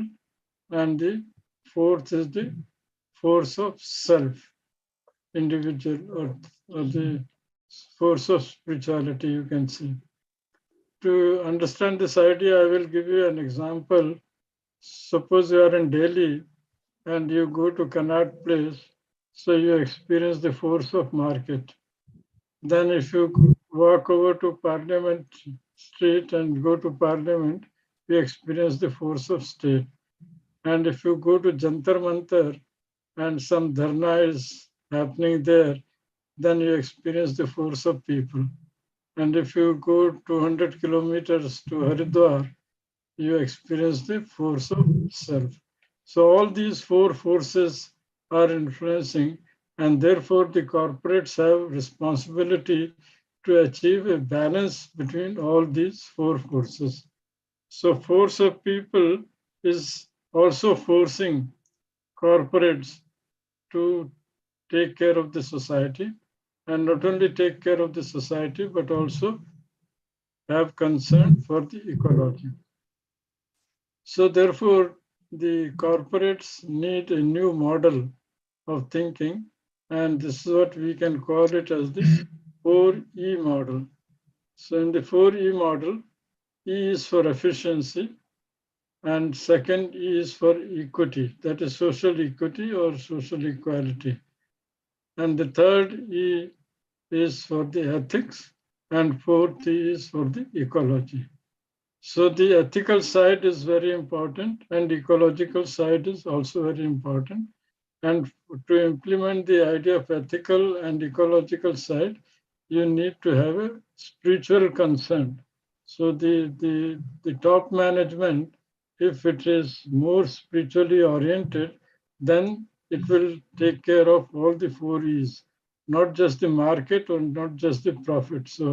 So the other way of looking at it is the popularly known as 3P model, which is the profit, people, and planet.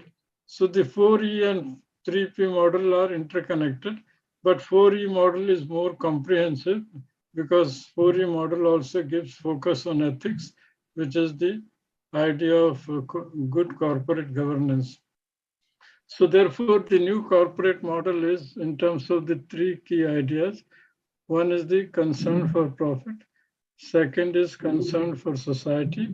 and the third is concern for ethics or the good governance. When we combine these three ideas, then you get the idea of the new corporate model. And so in future, the corporates will have to seek a balance between these three. So this is my brief presentation or my thinking on the idea of CSR, and then linking it with rural development. That is the field of Dr. Dilip Sir, and he has already done that great work in this current book. So thank you very much. In case there is any question, I will be happy to answer. Thank you, Professor Sharma. It was a very nice presentation. We enjoyed the management aspect of it and many new dimension to the subject and really new thinking on the subject, which you gave to us. Nice of you. Thank you very much. Thank you. Thank you. So kind of you. Well, now we have the questions, then we can address those questions first, and then I may like to conclude the discussions.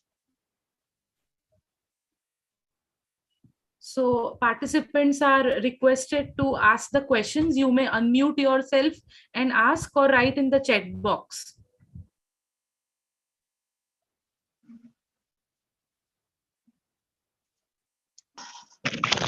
So I have a question to Professor Shah.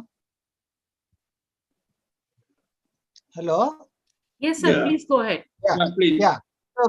Yeah. So you have highlighted that one of the models of the CSR is promoting their own trust or foundations, right? Many corporates have done this, right? In a sense, they are promoting their own NGOs, right, to do CSR, right? So now, of course, see, if you therefore really look at the NGO, right, as the original concept of NGO as a voluntary organization, right? So which was based on the notion of altruism, right? Based on the notion of altruism, right? Right. So whether this model where corporates now promote NGOs, will it violate this altruism? Yeah, anyone, of course, any of the panel members or anybody can also, I want to, right? Will that violate the notion of altruism, right? Or is that okay? Because we have now everything is hybrid, everything is mixed. So in the postmodern world, this is also fine. Now, do we say that? Hello. Yeah. Professor Shah may like to.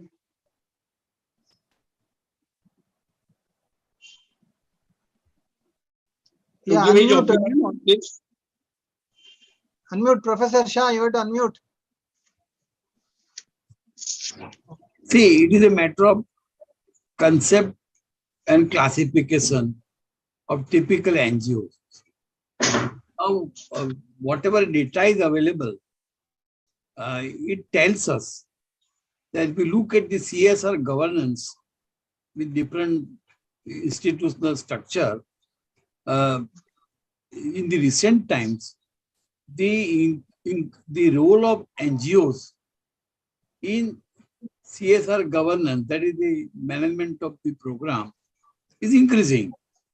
But it is not to the extent of the possible potential. As I said that one can include almost 1 lakh NGOs in the whole work. This has been estimated by Gayatri Subramaniam of the Department of Corporate Affairs. So now the quality of NGO, this is a very big question, and about which one cannot have a very solid reflections. What I talked about, it is what a numerical number. It is not, I did not bother about the quality of NGO. Of course, as I made the remark, just that there are non-ethical corporates, there are non-ethical NGOs also. But we have to work out. There are rules and regulations in the government, and we have a legal framework we have got constitution. It is their job to look into this. But broadly speaking, I say the role of NGOs in CSR development is not possible to deny. That was the point of view I had presented. Thank you. But I feel in this is that when a corporate have its own NGO and implementing this CSR through its own NGO, don't you feel that it is something like that? अंधा बांटे रेवड़ी फिर अपनों को ही दे. So a very purpose of the CSR is defeated if a same company is floating its own NGO and routing the funds through this. So the outreach to the people or the service to the masses from whom the corporate has earned, the very purpose of paying back is not served to, I feel. So actually this practice should be discouraged rather than encouraged. Absolutely right. But I will say this is the loophole of the act itself. For example, if this kind of irregularities are taken place, or if there is something happens, the act do not define anything in terms of the punishment. That is why the high-level review committee is recommended that now their view must be taken as criminal. Yeah. And you see, if I have presented in details the articles by this very eminent economist, and they have already brought out this. Ankleshwaria, for example, in Times of India, brought out many cases of this kind of the irregularity. That include the artificial NGOs of CSR company itself. I understand. Thank you. Thank you. Can we proceed for another question?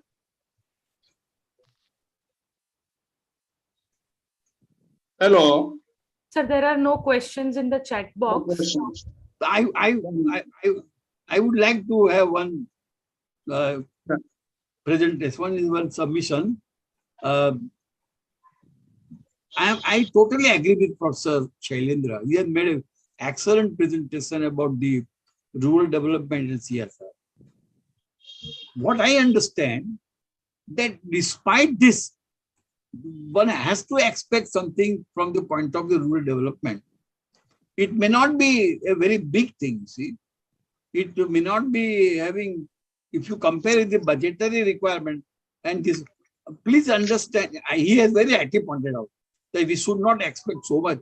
But I also understand that rural development by the CSR is not substitute of government of India rural development. That's not at all. But I would like to submit that it has the capacity of spreading the whole process of rural development, and corporate social responsibility is not corporate rural development responsibility.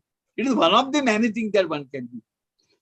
But my feeling is that even this much is also not being done in the a potential manner. That is matter of my concern. Our analysis is based on that. That is one. And one more thing, I very much like the idea about Professor Dr. R.N. Prasad ji. He has asked for even I started writing in Gujarati now. I wrote a book of Mahatma Gandhi on Gujarati recently. I like that. I will try to do something in Gujarati. But then Prasad ji himself should do the Hindi translation of this book, because he is author, he is a PhD guide. He is a PhD in CSR rural development. He has got funding, he has capacity, he has got team, he has got many things. He should do this particular job of writing this brief book out of it in CSR, in this particular thing. You see, his views are very interesting, but I have no reflection on it. But I will tell you one thing. I expected that what exactly CED is doing in relating to CSR corporates, you see. He had many ideas. I understand. I like the Vipassana. We are also doing Vipassana. So, what exactly is the strategy of the CED to relate this corporate sector? Of course, that is what I expected. And I know Professor Sarmaji, I have written a review article on his work because he is an out and out for the spiritual management, Indian management top. That he wrote very good work of this the Western doors and Western windows and Eastern doors in the management. So I appreciate the discussion. I'm thankful to Professor Dadit to allow me to speak. Thank you. Thank you very much. If we don't have any questions, then can I make the concluding remarks? Sir, I would like to just add 2 points to this discussion. I come from a science background. I do not have any formal information on CSR nor rural development, but as in person and as a layman, what I have been seeing through in India presently is that India is going through a lot of transition from rural to urbanization, and that is becoming very fast. So, with this respect, when we are looking into what's the role of CSR and in rural development, I would like to ask what should be its role in this transitory stage of movement of rural people towards the urbanization, because there is a big chunk of group which is moving from rural to urban, and they are actually a big burden to the urbanized zone also. So would there be a specialized specific role that corporate can play in this transitory movement of this particular people from rural to urban zones? That is one thing. And second thing, one question to Shubhas sir, as he talks about spiritual management. Sir, have you ever seen the spiritual background from any of the Indian companies? Because I do not find Indian corporate world, we are being always boosting that India is a spiritual country, but then when business comes, I don't see businesses are run from some spiritual background. So have you come across any of this kind of companies or case studies where they are actually following the spiritual ethics, and then the corporate is functional? Thank you, sir.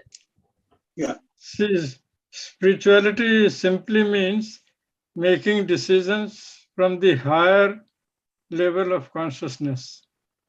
So therefore, among different, if you make a survey of Indian managers and top leaders, I think you will come across at least some examples of people who have been making decisions from the higher level of consciousness, what I call the HOOP, higher order purpose of existence.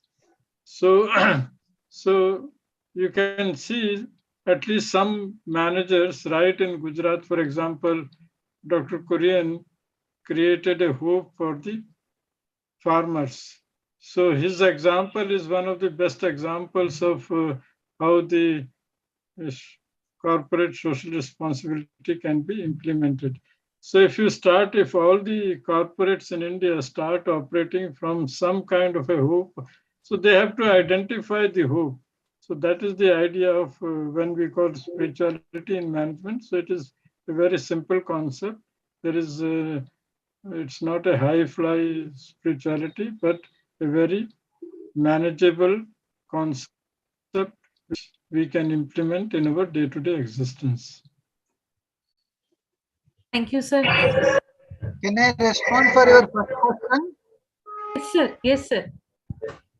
Yeah, of course, the question of role of CSR in this rural-urban transition phase that we are seeing, right? What role possibly CSR or NGOs and such agencies could be playing, right?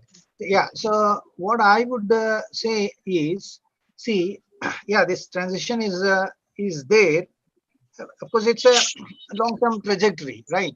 So still many of the rural problems are not fully solved. They need to be resolved, right? There is still need for good amount of developmental intervention and investment in rural areas, be it education, be it health, skill development, and various kinds of things, right? This in rural areas. That anyway, that still remains because absolutely the challenges are very significant. That's one kind of way of looking at rural problems, right? So therefore continued relevance and significance of intervening in rural areas. Now the question of rural urban transition, yes, that is also reality, right? So rural labor and such people they are migrating, they're trying to come to urban areas temporarily and also on a regular basis, right? So if you now take Surat itself, right? So Surat is a hub of migration, right? So people from all over India come there. I'm just giving Surat as an example. I had studied a migration pattern in Surat also. So even recently, I completed after 25 years a comparative study of construction workers, right? Comparative study of construction workers. So 25 years before and 25 years now, including in Surat, right? So then also nearly 75 to 85% of the construction worker people who are largely Adivasis, they live in open spaces with their children, with their family in Surat. So even now, the data after 25 years tells me that same proportion of people who come to Surat, who migrate on a distress basis, still their working and living conditions are same, right? So therefore, the construction sector, right, which absorbs this kind of labor, right, unskilled, semi-skilled labor, is not treating them well, even after 25 years, right?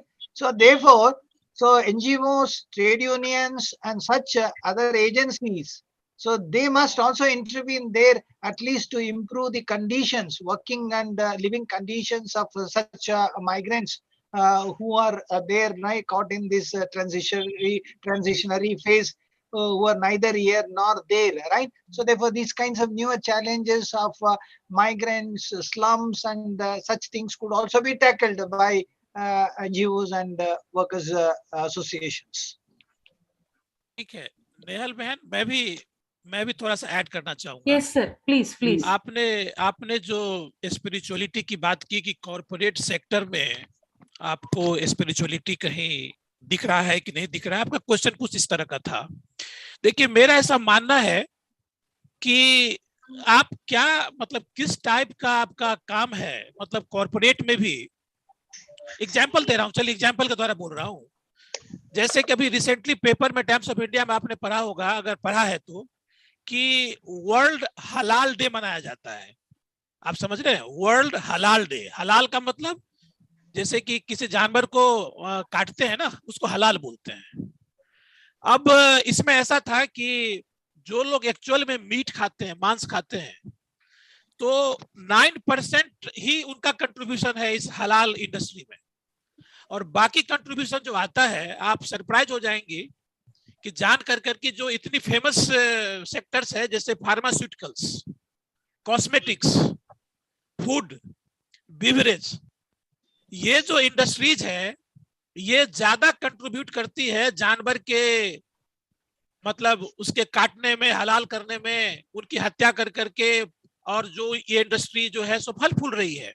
और आपको बताता हूं कि $5 trillion economy की हम बात कर रहे हैं, और वर्ल्ड जो हलाल इंडस्ट्री है, अगर आप पूरा देखेंगे तो ये $9 ट्रिलियन की इंडस्ट्री है। अब इस तरह के जो लोग कॉस्मेटिक्स में है या फार्मास्यूटिकल्स में है, जहां जानवर के साथ एक्सपेरिमेंट किया जाता है, थोड़ा सोचने में, गुजरात में चूंकि उस तरह का माहौल है, लोग मीट नहीं खाते हैं, शराब नहीं पीते हैं, थोड़ा अध्यात्म की रुचि है, तो आपको खुद अगर स्पिरिचुअलिटी का तरफ अगर इंक्लिनेशन है, तो आप अपना कार्य और क्षेत्र भी उसी तरीके से आप चुनेंगे। मुझको ऐसा लगता है कि अगर एग्रीकल्चर के एरिया में, जैसे मैंने आपको बात किया, वेस्ट मैनेजमेंट या ऑर्गेनिक फार्मिंग, इस टाइप में जो लोग भी जाएंगे वो प्रॉफिट से मोटिवेटेड होकर नहीं जाएंगे, क्योंकि प्रॉफिट वहां है नहीं।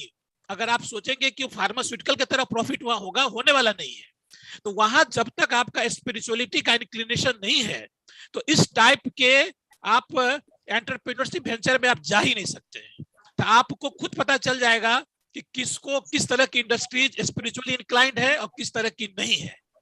तो ये आपका, मैं स्पिरिचुअलिटी के विषय में मैंने बोला। और जहां तक सवाल है रूरल से, आपने बताया कि माइग्रेशन का, तो रूरल में अगर अगर अगर कोई फर्म और कोई सस्टेनेबल अगर लाइवलीहुड अगर नहीं हो रहा है, और वहां का जो लोग वहां हैं उनका मिनिमम रिक्वायरमेंट्स और एक हैप्पीनेस इंडेक्स उसका हम केयर नहीं कर रहे हैं, तो माइग्रेशन होगा ही। तो इसका भी सॉल्यूशन वही है जो मैं बता रहा हूँ, जो 2 बेसिक एरियाज मैंने बताया आपको, कि रूरल रिसोर्सेज को यूज कर करके रूरल लाइवलीहुड उन्हीं के घर के आजू बाजू क्रिएट करना, यही उपाय है, तभी होगा। और ये यही सस्टेनेबल भी है, दूसरा कोई तरीका नहीं है, कोई दूसरा तरीका नहीं है। Very Thank correct. you, sir. Thank you, sir. Sir, there are no more questions. Okay, fine. So we can conclude it. First, I would like to congratulate Professor Saha for a very good contribution on in the form of this volume. He has actually, I know Professor Saha for last 45 years. I met him first time in Baroda in 1977 when we attended a conference on national seminar on banking, and I met Dr. Shah there, and it was really pleasure. And when I look into his work, he is the one person who is down to the earth. His all research is at a grassroots level. What exactly it has benefited the last man in our system. So his work, all the studies on a diary or this or that, all study is going back to the villages for a rural development, and the last man in the village at the tail end of our system. So once again, I congratulate him, and through this book, he made a very, very nice contribution. There are 2 aspects which I would like to appreciate. One is relating to the regional disparity in distribution of these funds. That is, it should be pointed out, and something should be done in this direction, because giving the money to the developed state will not cut the ice much. So we have to go for that. That should be a fair distribution of the funds. Another aspect which he made was very, very interesting. That is the monitoring of the whole system. You see, the monitoring of a project is related to the implementation aspects, how it is being implemented. But equally important is the evaluation. What exactly happened by giving these funds? Whether it has helped the person or it has served the purpose for which it has been provided. Because corporate is sacrificing these funds. And if these funds have not made any improvement in the life of the rural people, well, there should be evaluation studies, and a more time should also research should be also devoted to these aspects. So to that extent, so far Professor Shalander pointed out so many things relating to the theory and practice and policies, and very interesting aspects came out, and we have to do something in the practical aspects of the implementation of this scheme.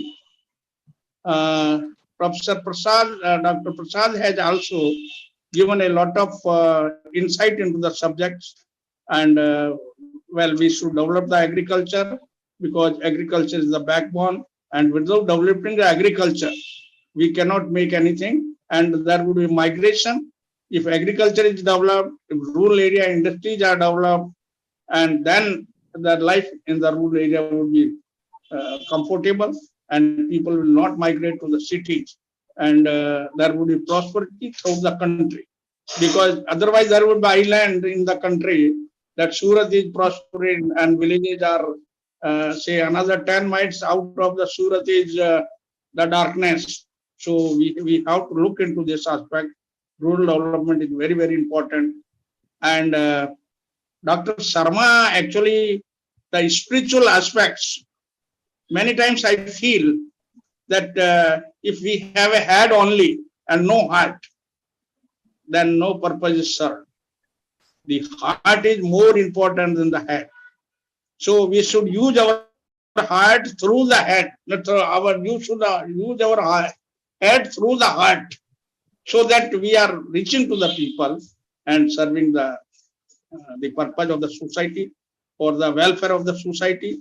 And CSR funds, for which we have to do a lot of things, because I would like to conclude by saying something has been done, but needs to be done. A lot of things needs to be done.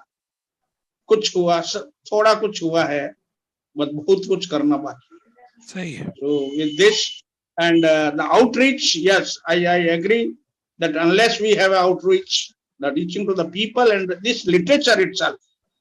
So it should, what I could guess from as a student of the rural economics, after working in this area for more than 60 years, I'm still a student.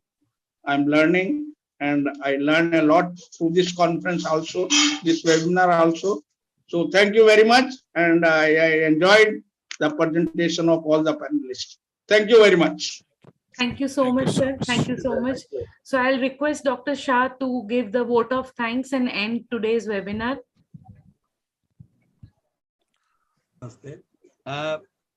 Thanksgiving is generally a formality, but to me it is a gratitude from the bottom of the heart, because it is a spiritual responsibility also.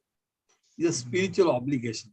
So I would like to extend my thanks.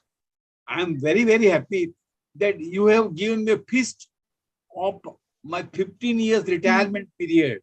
Now I'm entering 16th period, and I'm not going to stop working. But I'm very happy that a good academic exercise we have done on account of this.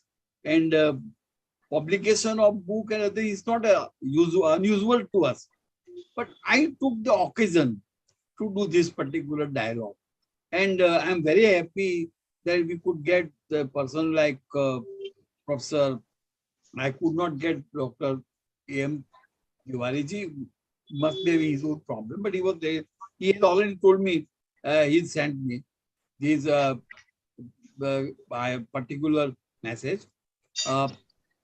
Chairman, South Gujarat Chamber of Commerce, he represents the whole South Gujarat Chamber of Commerce, and the idea of CSR will be conveyed to these people. And I'm very happy about our Vice Chancellor. I went to Vice Chancellor to express my gratitude to him, that because almost 40 years I worked with university, whatever I am today is because of the university. And that's why I expressed this gratitude and gave a gift of my book. That was the occasion in that. So I'm very grateful to them. All those people who panelists, they're all my friends, you see. And I do remember Professor Dr. Rajit Saab. In NDTB, he was there. He was the chief of the planning and level. I that time told him that I want to write something on dairy development, cooperative. He told me, you could go ahead, send me a proposal. It should not very bad. Okay. But then after I lost so many things, and I could not do. But then I wrote the book, and I have given you the book for the review in the society.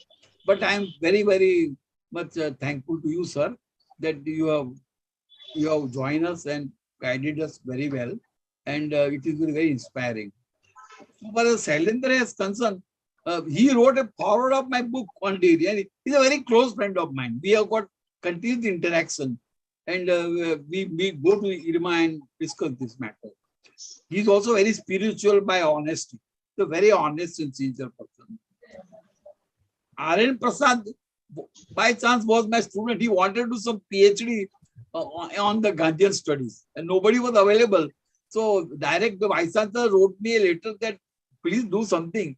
So I became the direct guide of this Mahatma Gandhi studies, and then we did the work on trusteeship, and that is how he's a very brilliant fellow. There is no question about it, and very honest. Very honest. Let me tell you, one single example. Once when I met him first time in the office, he told me, do you know what I have done? I asked this, some of the budgetary funds to government back. I don't want this money because I will not utilize this. This is the honesty. The other what happens, people could manipulate and eat away money. That is what he is doing. And Professor Sharma, I am so much honored by Sharma in Bangalore in his institute. I never forget about it. And in fact, I have studied all of his work in detail because I am extremely influenced by his corporate, his spiritual thought. And he, in fact, let me tell you, he has developed a center for spiritual CSR in his management school. And he has also written the power of my book of CSR rule development. So all of them are very close to me, and therefore my heart is full of gratitude to them. And I request them to keep on continuously taking interest in my work, because I am not going to stop. I am 77 plus, but up to 80, I am sure that I will do that. Thank you very much, sir. Thank you. Thank you. Nice of you. Last but not the least, my family. My wife, she's so busy in prayer, so very much supporting. When my daughter, she's my daughter, and she is running this institute. She's a professor, but she has got a lot of confidence in me that go on doing something, and we have got one kind of the equation in spiritual development also. So we are doing our best. Thank God that everything is going well. Thank you very much. Thank you, sir. Thank you. Thank you. Nice Thank of you so much. Thank you so much. Thanks a lot. Your energy, we are both jealous and zealous. Making us Naturally. jealous and zealous. Zealous. Nice. Keep it up. Keep it up. Keep it up. Thank you, sir. Thank you. Very nice. Thank you. Thank you. Thank you, everybody, for your presence. We end up the session here. Thank you, everybody. Okay. Thank you. Right in time. Thank you. Right in time. Good night. Good night. Good night. बहुत बढ़िया, मजा आ गया। बहुत सुंदर।